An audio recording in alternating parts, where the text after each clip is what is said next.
को दिया गया है एलिमेंट ए, एलिमेंट बी और एलिमेंट सी, और तीनों एलिमेंट्स के इलेक्ट्रॉनिक कॉन्फ़िगरेशन दिए गए हैं।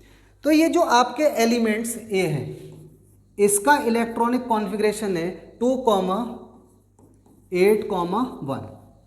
बी का इलेक्ट्रॉनिक कॉन्फ़िगरेशन है 2,8,6।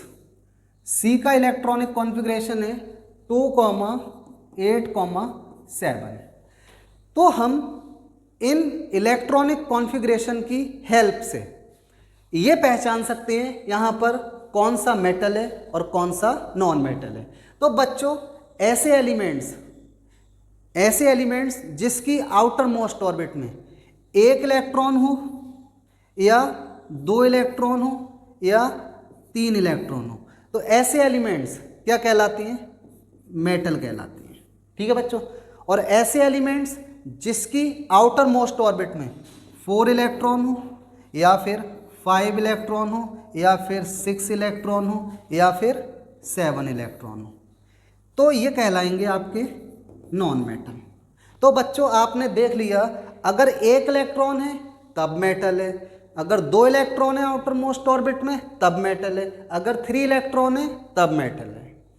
ऐसे ही नॉन मेटल्स में क्या होता है, अगर वैलेंस इलेक्ट्रॉन 4 हैं या 5 हैं या 6 हैं या 7 है तब हम बोलेंगे नॉन मेटल। तो इस चीज को हम इस क्वेश्चन के अंदर अप्लाई करते हैं। तो आप देखिए ये क्या है, आपका मेटल है, ये नॉन मेटल और ये भी नॉन मेटल। बच्चों एक बात और आपको ध्यान रखनी है, आपने मेटल एंड नॉन मेटल में पढ़ा होगा कि जब भी नॉन मेटल और नॉन मेटल के बीच बॉन्ड बनता है, नॉन मेटल और नॉन मेटल के बीच बॉन्ड बनता है, तो वो बॉन्ड कहलाता है कोवेलेंट बॉन्ड। और कोवेलेंट बॉन्ड हमेशा शेयरिंग ऑफ इलेक्ट्रॉन्स से बनता है, चाहे वो same kind of non metal हो या different kind of non metal.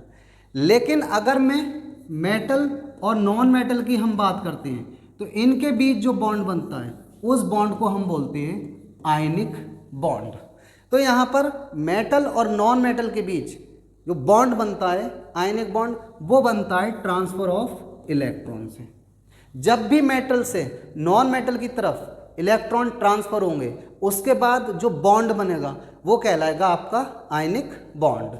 तो यही कुछ कॉन्सेप्ट यहाँ पर लगेंगे। तो यहाँ पर पहला क्वेश्चन दिया है, write down the formula of molecule B. हमें बी मॉलिक्यूल का फॉर्मूला लिखना है, इसका इलेक्ट्रॉन डॉट स्ट्रक्चर लिखना है। तो सबसे पहले हम देखेंगे बी मेटल है या फिर नॉन मेटल है। तो आइए देखते हैं, ये बी है आपका नॉन मेटल, और मैंने बोला था कि नॉन मेटल हमेशा कोवेलेंट बॉन्ड बनाते हैं, वाई शेयरिंग ऑफ इलेक्ट्रॉन। तो हम यहाँ पर क्या करेंगे, सबसे पहले हम लिखते हैं बी। बी एक एटम है, ठीक है। इस बी के पास कितने वैलेंस इलेक्ट्रॉन है? 6। तो हम क्या करेंगे, इसके ऊपर 6 डॉट्स बना देंगे। हमने 6 डॉट बना दी, 1 डॉट रिप्रेजेंट 1 वैलेंस इलेक्ट्रॉन। ऐसे ही हमने दूसरा एटम लिया बी का और हमने कितनी डॉट्स बना दी? 6 डॉट। अब ये वाला बी चाहेगा कि मुझे 2 इलेक्ट्रॉन्स मिल जाएं, ऐसे ही ये वाला बी चाहेगा मुझे 2 इलेक्ट्रॉन्स मिल जाए। पहले बी का इलेक्ट्रॉनिक कॉन्फ़िगरेशन था 2,8,6। अगर इसको 2 इलेक्ट्रॉन्स मिल गए तो इसकी आउटर मोस्ट ऑर्बिट फुलफिल हो जाएगी, डेट इज ये इनर्ट गैस जैसा दिखाई देगा और स्टेबल हो जाएगा। ठीक है, तो ये क्या करेगा, इस वाले बी से 2 इलेक्ट्रॉन्स की शेयरिंग कर लेगा। इस बी ने इसके 2 इलेक्ट्रॉन्स कंट्रीब्यूट कर लिए, ऐसे ही ये वाला बी इसके 2 इलेक्ट्रॉन्स शेयर कर लेगा। तो आप देखिए यहाँ पर टोटल कितने इलेक्ट्रॉन्स की शेयरिंग हुई है? 2 इलेक्ट्रॉन्स इसके पास गए और 2 इसके पास। तो मैंने बोला था अगर एक इलेक्ट्रॉन कंट्रीब्यूट हो रहा है तो आप बोलोगे सिंगल बॉन्ड बनेगा, लेकिन यहाँ पर 2 इलेक्ट्रॉन्स कंट्रीब्यूट किए ईच एटम ने, मींस यहाँ पर कैसा बॉन्ड बनेगा, डबल बॉन्ड। तो ये जो ओवरलैपिंग वाला एरिया होता है इसके अंदर हम देखते हैं इलेक्ट्रॉन्स के कितने पेयर हैं। तो बच्चों यहाँ पर जो इलेक्ट्रॉन्स के पेयर हैं वो 2 पेयर हैं, इसका मतलब 2 बॉन्ड बनेंगे, दैट इज ये डबल बॉन्ड बनेगा। इधर हम बी लिख देंगे और इधर भी हम बी। तो यहाँ पर इस तरीके से बनता है B2 का मॉलिक्यूल। ये जो स्ट्रक्चर है ये कहलाता है इलेक्ट्रॉन डॉट स्ट्रक्चर। आपसे यही पूछा है, बी का मॉलिक्यूल बनाना है और इसका इलेक्ट्रॉन डॉट स्ट्रक्चर बनाना है, और आपसे पूछा है यहाँ पर किस तरीके की बॉन्डिंग है। तो आप लिख दोगे यहाँ पर कोवेलेंट बॉन्डिंग है, क्योंकि यहाँ पर जो बॉन्ड बन रहे हैं वो शेयरिंग ऑफ इलेक्ट्रॉन से बन रहे हैं। दूसरा क्वेश्चन आपसे पूछा है ये सी वाला, दूसरा क्वेश्चन है बी आपसे पूछा है write down the formula of compound formed between A and C and type of bonding. तो अभी मैंने आपको बताया था ए यहाँ पर क्या है, मेटल, और आपका सी क्या है, नॉन मेटल। तो अगर मेटल और नॉन मेटल के बीच हम बॉन्ड बनाएंगे तो बनेगा आयनिक बॉन्ड, क्योंकि मेटल ए सी को इलेक्ट्रॉन ट्रांसफर करेगी, और जब भी इलेक्ट्रॉन एक एटम से दूसरे एटम पर ट्रांसफर होता है तो यहाँ पर जो बॉन्ड बनता है वो कहलाता है आयनिक बॉन्ड। कैसे बनता है देखना, हमने यहाँ लिखा ए की आउटर मोस्ट ऑर्बिट में कितने इलेक्ट्रॉन्स थे, 1, तो यहाँ पर हमने बना दी 1 क्रॉस बना दो, चाहे 1 डॉट। दूसरा एलिमेंट का एटम क्या है, सी के पास कितने वैलेंस इलेक्ट्रॉन है, 7। देखिए सी के पास 7 वैलेंस इलेक्ट्रॉन है, तो हम यहाँ पर बना देंगे 7 डॉट। अब देखो ए का जो इलेक्ट्रॉनिक कॉन्फ़िगरेशन था 2,8,1, सी का इलेक्ट्रॉनिक कॉन्फ़िगरेशन था 2,8,7। ये चाहता है ए कि मेरी आउटर मोस्ट ऑर्बिट से ये इलेक्ट्रॉन निकल जाए, और बी चाहता है मेरे पास एक इलेक्ट्रॉन आ जाए। सॉरी, यहाँ पर ए चाहता है कि मेरी आउटर मोस्ट ऑर्बिट से इलेक्ट्रॉन निकल जाए, तो मेरी आउटर मोस्ट ऑर्बिट में 8 इलेक्ट्रॉन्स हो जाएंगे, मींस मेरी ऑक्टेट फुलफिल हो जाएगी और मैं स्टेबल हो जाऊंगा। ऐसे ही सी चाहता है कि मेरे पास अगर 8 इलेक्ट्रॉन्स आ जाएं तो मेरी outer most orbit that is मेरी ऑक्टेट फुलफिल हो जाएगी और मैं स्टेबल हो जाऊंगा। तो क्या होता है, यहाँ पर ए से एक इलेक्ट्रॉन सी की तरफ ट्रांसफर होगा। तो इस तरीके से जब ए से सी की तरफ एक इलेक्ट्रॉन ट्रांसफर हुआ तो ए का इलेक्ट्रॉनिक कॉन्फ़िगरेशन हो गया 2,8 हो गया, और सी का इलेक्ट्रॉनिक कॉन्फ़िगरेशन हो गया 2,8,8। अब दोनों की यहाँ पर इसकी ऑक्टेट फुलफिल हो गई और यहाँ भी इसकी ऑक्टेट फुलफिल हो गई, मींस ये दोनों एटम क्या होगा, स्टेबल। जब इसने इसको एक इलेक्ट्रॉन दिया तो ए पर चार्ज आया पॉजिटिव और सी पर चार्ज आया नेगेटिव। तो यहाँ पर ये दोनों अपोजिटली चार्ज्ड आयन फॉर्म हुए। अब क्या होगा, जब अपोजिट चार्ज है दोनों एटम के आयंस पर, तो इनके बीच लगेगा strong electrostatic force of attraction. यहाँ पर जो strong electrostatic force of attraction लग रहा है यही क्या कहलाता है, आयनिक बॉन्ड कहलाता है। तो इस तरीके से आपका AC मॉलिक्यूल फॉर्म होगा, और इसके अंदर जो बॉन्ड होगा वो आयनिक बॉन्ड होगा। थर्ड क्वेश्चन पर मूव करते हैं। उसने पूछा है which element is likely to be a good conductor of electricity and why. एक मॉलिक्यूल हमने B2 फॉर्म किया था पिछले क्वेश्चन में, इस क्वेश्चन में हमने फॉर्म किया है AC।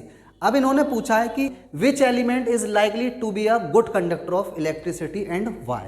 लेकिन मैं आपको बता रहा हूँ ये दो मॉलिक्यूल्स जो हमने फॉर्म किए हैं, इन दोनों मॉलिक्यूल्स में कौन सा मॉलिक्यूल इलेक्ट्रिसिटी कंडक्ट करेगा और क्यों करेगा। तो सुनना, पहले इनके क्वेश्चन को देखते हैं। इन्होंने कहा है कि कौन सा एलिमेंट, तो हम बोलेंगे एलिमेंट ए। एलिमेंट ए इलेक्ट्रिसिटी कंडक्ट करेगा। क्यों? क्योंकि एलिमेंट ए है मेटल। आपका एलिमेंट ए है मेटल है, और मेटल के पास होते हैं फ्री इलेक्ट्रॉन्स। तो जिसके भी पास फ्री इलेक्ट्रॉन्स होंगे या मोबाइल इलेक्ट्रॉन्स होंगे वही इलेक्ट्रिसिटी कंडक्ट करता है, और जिसके पास फ्री इलेक्ट्रॉन्स नहीं होते वो इलेक्ट्रिसिटी कंडक्ट नहीं करता। तो इसीलिए कहा गया है कि जितनी भी मेटल्स होती हैं वो गुड कंडक्टर होती हैं इलेक्ट्रिसिटी की। अगर यहीं पर ये क्वेश्चन पूछ लेते, एक मॉलिक्यूल आपने AC बनाया है और दूसरा मॉलिक्यूल B2 बनाया है, इन दोनों मॉलिक्यूल में कौन सा मॉलिक्यूल इलेक्ट्रिसिटी कंडक्ट करेगा?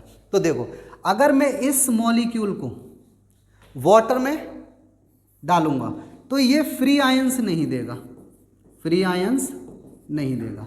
जब ये फ्री आयंस नहीं देगा मीन्स कोई भी चार्ज नहीं होगा, एक तरीके से आप ये समझ लो। जब ये फ्री आयंस नहीं देगा मीन्स ये इलेक्ट्रिसिटी कंडक्ट नहीं करेगा। तो जितने भी कोवेलेंट कंपाउंड्स होते हैं वो इलेक्ट्रिसिटी कंडक्ट नहीं करते क्योंकि उनके पास फ्री आयंस नहीं होते। जितने भी आयनिक कंपाउंड्स होते हैं, जैसे ये आयनिक कंपाउंड है, ऐसी आयनिक कंपाउंड्स को जब हम एक्वस फॉर्म में रखते हैं या मोल्टन स्टेट में रखते हैं तो ये फ्री आयंस देते हैं, और जब ये फ्री आयंस देते हैं मींस ये इलेक्ट्रिसिटी कंडक्ट कर सकते हैं, क्योंकि इलेक्ट्रिसिटी कंडक्ट होने के लिए या तो फ्री इलेक्ट्रॉन्स होना चाहिए या फिर फ्री आयंस होना चाहिए। तो फ्री इलेक्ट्रॉन्स किसके पास होते हैं? मेटल के पास होते हैं इलेक्ट्रिसिटी को कंडक्ट करने के लिए, और फ्री आयंस जो होते हैं वो आयनिक कंपाउंड्स के पास होते हैं या फिर इलेक्ट्रोवेलेंट कंपाउंड्स के पास होते हैं। ठीक है बच्चों, तो ये आप बहुत अच्छे से पढ़ना, क्योंकि ऐसे ही कॉन्सेप्ट पे बेस्ड क्वेश्चन पूछे जाते हैं, और ये भी एक प्रीवियस ईयर का पूछा हुआ बहुत ही इंपॉर्टेंट क्वेश्चन है। अब हम डिस्कस करते हैं नेक्स्ट क्वेश्चन। नेक्स्ट क्वेश्चन हमारा ये है, why carbon does not form the ionic compounds.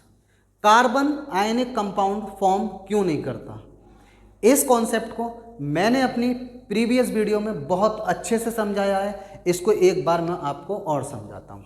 देखिए बच्चों, यहाँ पर मैं बना रहा हूँ कार्बन के एटम का स्ट्रक्चर। कार्बन के एटम का जो न्यूक्लियस होता है इसके अंदर 6 प्रोटॉन होते हैं और 6 न्यूट्रॉन होते हैं। इस न्यूक्लियस के बाहर डेफिनेट एनर्जी के सर्कुलर पाथ होते हैं। इन डेफिनेट एनर्जी के सर्कुलर पाथ के अंदर इलेक्ट्रॉन्स प्रेजेंट होते हैं। तो पहली ऑर्बिट में, जिसको हमने के शेल बोला है, इसमें मैक्सिमम 2 इलेक्ट्रॉन्स होते हैं। आउटर मोस्ट ऑर्बिट यहाँ पर एल ऑर्बिट है, इसके पास होते हैं आपके 4 इलेक्ट्रॉन्स। तो अगर इस क्वेश्चन के अकॉर्डिंग हम देखें, ये जो कार्बन का एटम है ये कार्बन कभी भी 4 इलेक्ट्रॉन गेन नहीं करता। 4 इलेक्ट्रॉन गेन नहीं करता। क्यों गेन नहीं करता है? अगर कार्बन ने 4 इलेक्ट्रॉन्स गेन कर लिए तो इसकी आउटर मोस्ट ऑर्बिट में 8 इलेक्ट्रॉन्स हो जाएंगे। 4 पहले से थे, 4 और लिए, टोटल कितने हो गए? 8 इलेक्ट्रॉन्स। अब यहाँ पर जब आउटर मोस्ट ऑर्बिट में 8 इलेक्ट्रॉन्स हो जाएंगे तो इन इलेक्ट्रॉन्स के बीच बहुत ही ज़्यादा इलेक्ट्रॉनिक रिपल्शन बढ़ जाएगा।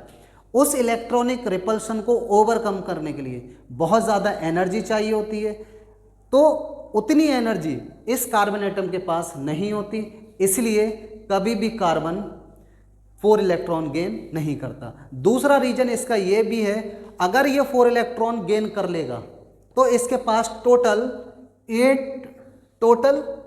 10 इलेक्ट्रॉन्स हो जाएंगे। इन 10 इलेक्ट्रॉन्स को ये 6 प्रोटॉन होल्ड नहीं कर सकते। जब ये 6 प्रोटॉन इन 10 इलेक्ट्रॉन्स को होल्ड नहीं कर सकते मीन्स कार्बन इसी वजह से 4 इलेक्ट्रॉन गेन नहीं करता। अगर ये 4 इलेक्ट्रॉन गेन कर लेता तो ये बना देता C-4 ion, means carbon anion form हो जाता। तो ये कार्बन एनायन, ये भी पूछ सकते हैं, ये जो कार्बन एनायन होता है ये एक अनस्टेबल आयन होता है। ठीक है बच्चों। दूसरी वजह क्या है? अगर कार्बन 4 इलेक्ट्रॉन लूज करता है तो अब कार्बन का इलेक्ट्रॉनिक कॉन्फ़िगरेशन कैसा हो जाएगा? 2। पहले क्या था? 2,4 था। जब 4 इलेक्ट्रॉन लिए तो कैसा हुआ? 2,8। ऑक्टेट तो यहाँ फुलफिल हो गई, यहाँ पर डुप्लेट फुलफिल हो गई। ठीक। अब ये जो 4 इलेक्ट्रॉन है ये कार्बन कभी भी 4 इलेक्ट्रॉन डोनेट नहीं करता। क्यों नहीं करता? इसलिए नहीं करता क्योंकि इन 4 इलेक्ट्रॉन्स को निकालने के लिए बहुत ही ज़्यादा एनर्जी चाहिए होगी, क्योंकि 4 इलेक्ट्रॉन्स को ये 6 प्रोटॉन बहुत ही ज़्यादा इलेक्ट्रोस्टैटिक फोर्स ऑफ अट्रैक्शन से पकड़े हुए होते हैं, और इतने ताकत से पकड़े हुए इलेक्ट्रॉन्स को निकालना बहुत मुश्किल होता है, क्योंकि उसके लिए चाहिए होती है बहुत सारी एनर्जी। तो यही वजह है कि कभी भी कार्बन 4 इलेक्ट्रॉन लूज नहीं करता। अगर ये 4 इलेक्ट्रॉन लूज कर देता तो ये कैसा हो जाता, C+4 कार्बोकैटायन फॉर्म हो जाता। कार्बोकैटायन भी फॉर्म होता जो कि एक अनस्टेबल आयन है, और इसका इलेक्ट्रॉनिक कॉन्फ़िगरेशन कैसा हो जाता है, 2 इलेक्ट्रॉन्स हो जाते हैं इसकी आउटर मोस्ट ऑर्बिट में। भले से ये 2 इलेक्ट्रॉन्स इसकी आउटर मोस्ट ऑर्बिट में हो जाते, इसकी डुप्लेट फुलफिल हो जाती, लेकिन ये जो आयन फॉर्म होता है ये एक अनस्टेबल आयन होता। यही रीजन है कि कार्बन कभी भी आयनिक बॉन्ड नहीं बनाता, हमेशा ये क्या बनाता है, कोवेलेंट बॉन्ड बनाता है वाया शेयरिंग ऑफ इलेक्ट्रॉन्स।